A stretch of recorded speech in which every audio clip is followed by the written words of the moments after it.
I was incredibly lucky, as were all my friends, that not only did we survive, but that we made that full recovery. It was 2 years of on and off physiotherapy for me, and so it certainly was not an easy journey, but we were incredibly lucky.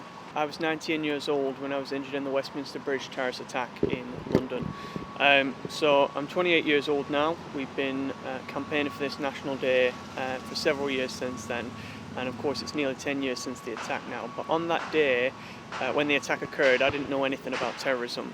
I was a student visiting London, just down for a couple of days, and it was on the second day of the trip that the attack happened, and we'd been meeting with MPs and Lords throughout the day, and just after lunchtime we had about half an hour of spare time, and we decided to all split up and do our own thing.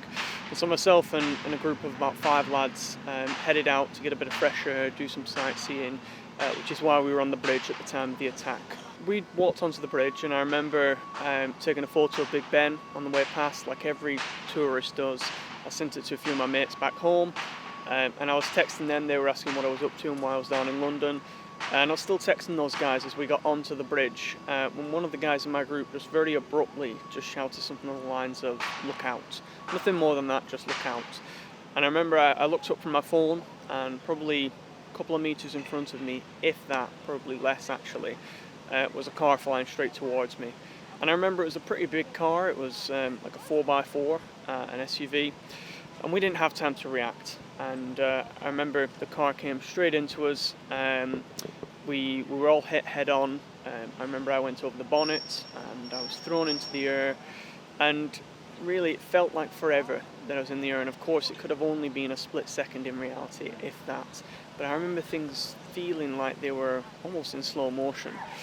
But of course I landed back down the ground, and it was that landing back down the ground that probably caused most of the injuries that I sustained. And the doctors were pretty clear with me afterwards that the only reason that I survived was because when I landed back down on the ground, and of course my body hit the ground and was injured, my head actually hit the stomach of one of the other lads in my group, so it was cushioned. And not only did that mean I didn't get any injuries to my head, it also meant I didn't lose consciousness. And I remember pretty much immediately after landing back down the ground, I dragged myself back up to my feet, and I was in this sort of dazed moment, wandering around on the bridge. Clearly wasn't really aware of what was happening. I suppose like a shell shock or an autopilot sort of mode. I was just wandering around and trying to sort of gather myself together and work out what was going on. Now, it became clear pretty soon after we were hit by the car that this was not just an accident. The guy who'd hit us, he'd carried on driving, he targeted other pedestrians as well, and then of course, as we found out later, he'd crashed into Parliament, got out on foot and stabbed and killed a police officer before he was then shot and killed. So we heard the gunshots. We of course didn't have the full context of knowing whether that was him shooting, whether it's the police, but we knew that this was something far more serious. But certainly in that initial period, I wasn't fully aware of the injuries I'd sustained.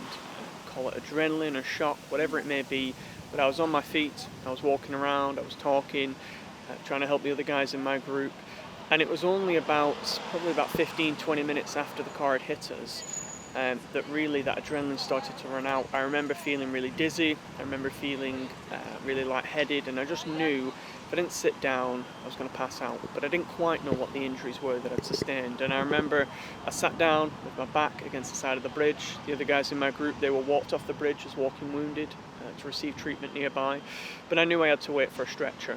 And eventually I got that stretcher. I was taken to King's College Hospital in London, of course, and received a range of treatments over the next few days. I had a range of scans while they worked out what sort of injuries I had, and the final roster was that in addition to fracturing the fingers on my left hand, all of the fingers apart from the thumb, as well as breaking the hand itself, I'd also actually fractured my left leg in 2 places and tore the ligaments, which just shows how remarkable it is, I suppose, that I was on my feet and walking around for a good 10 minutes afterwards, and it just shows the power of that adrenaline. And I'd also suffered what they called a shrapnel wound. Shrapnel, of course, not in the explosive sense, but bits of glass and metal from the car that had caused a cut at the top of my left leg. So I was very lucky. I had two procedures. One was under general anaesthetic to put bits of screws and metalwork into my leg, and the other one was under local anaesthetic to reset my fingers on my hand, which of course had all been mangled by the car, to reset them back into place. But after 8 days in hospital and about 6 days on crutches and then a walking stick, I made a full recovery, and it was, something that I never take for granted. I was incredibly lucky, as were all my friends, that not only did we survive, but that we made that full recovery. It was 2 years of on and off physiotherapy for me, and so it certainly was not an easy journey, but we were incredibly lucky.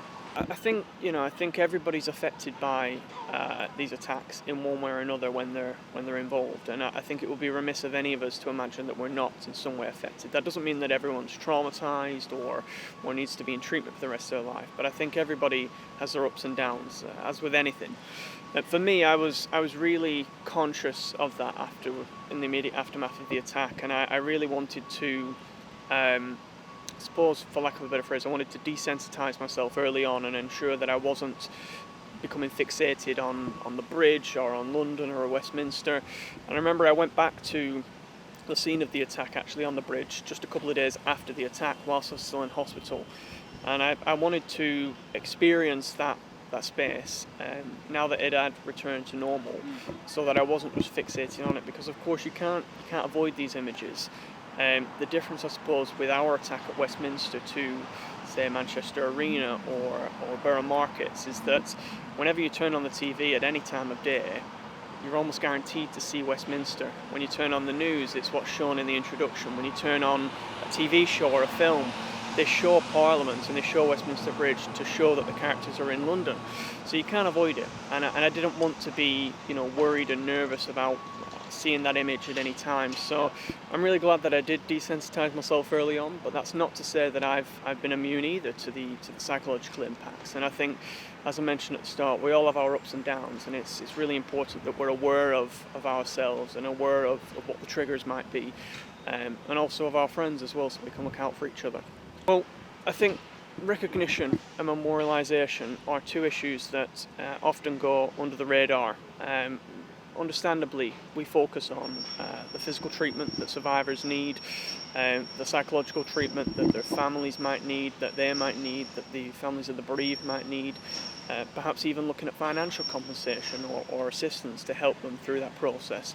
But often recognition, because it's hard to quantify exactly what that means in practice, it often goes under the radar. And for me, recognition and memorialisation played a huge aspect in my recovery, and potentially the prolonging of that. And I think it's something that often we do take for granted. Now, with Westminster, this was in a hugely nationally significant area, this attack, and yet it took us many years to campaign to get any form of commemoration, any form of plaque installed or recognition memorial installed on the bridge to ensure that the people affected feel heard and feel recognised. And it was very apparent to me that if it took us 4 or 5 years to get that instituted in a place that is nationally significant and is very visible to everyone, there may well be others from other attacks who are facing the same problem, if not worse, because their location is not in somewhere that is nationally significant. And so, going to other countries, meeting with other people affected by terrorism in those countries, it became clear that actually this was an issue that other people were very aware of as well. And when I visited France and Spain and even the United States and Belgium, they were observing these so-called national days for victims of terrorism. Some places they called them a national day of tribute, a national day of recognition or remembrance. The wording might differ, but they were all observing a national day where all victims could come together, irrespective of what attack they were in, or who carried out the attack, what ideology it was, whatever it may be. Those victims were given a chance to get together, and more importantly, the country was given a chance to actually recognise what had happened to those people, to remember that, and perhaps even more importantly, to look to the future to understand what they could do to prevent this from happening again. And so it became apparent actually that we were quite behind the curve on this, and Britain was actually one of the few countries that wasn't observing a national day for victims of terrorism. And that's why we started the campaign to try and institute this day, to give everyone in the country an opportunity to reflect on the attacks that have happened, and yes, to remember the people we've lost and to remember what has happened, but more importantly, to look to the future and understand how we can all work together to prevent this from happening again. So I think it's important that the public recognise that year on year, prevent referrals are increasing in number, and we are seeing increasingly that the watch list and the risk and the threat of terrorism is at an all-time high. It's important that we understand what that means in practice for all of us in our communities, and that does not mean necessarily that you are going to be a victim of terrorism. It could do, and it certainly means that the risk is there, but more importantly it means that people in your community, the people around you, are at risk of radicalisation. And I think ultimately that means that we should all be looking at what we can all do to look out for one another and to prevent that radicalisation from going even further and manifesting into potentially carrying out one of these attacks. I think it's important that we recognise that the perpetrators of these attacks, they were not born terrorists, they were not born to carry out these incidents. Things will have happened to them along the way, and people will have reached them with an ideology, will have radicalised them, perhaps there are factors around them that led to them being vulnerable to that radicalisation, but it's important for us to recognise that almost all of the terrorists that we see in these attacks had a family around them, had friends around them, a community, individuals who will have spotted that their behaviour was changing. And that might not mean that they are openly going out there and saying that they support a terrorist group or that they wish to carry out an attack. Far from it, because of course that would be all too obvious. For many people, that radicalisation might present itself in terms of perhaps getting more violent in their behaviour, perhaps they're getting more extreme in their views, perhaps there's other elements like extreme misogyny or anti-Semitism, perhaps that what can often manifest initially as a joke has perhaps moved into something far more serious, and perhaps it may appear that that individual genuinely holds those views that they used to joke about. It could be something as simple as disengaging from a hobby or a friend group that they are traditionally a part of. And it's important that we recognise that yes, these could be factors that indicate that they're being radicalised, but they could also be factors that indicate quite simply that that person is just going through a tough time.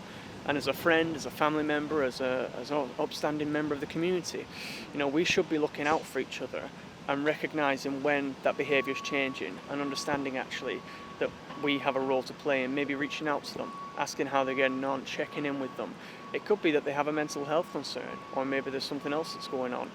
It doesn't have to be radicalisation, and I think it's really important that we recognise that radicalisation is not just a counter-terrorism issue. It's not just something that is the responsibility of the police and MI5, that actually we all have a role to play in looking out for each other.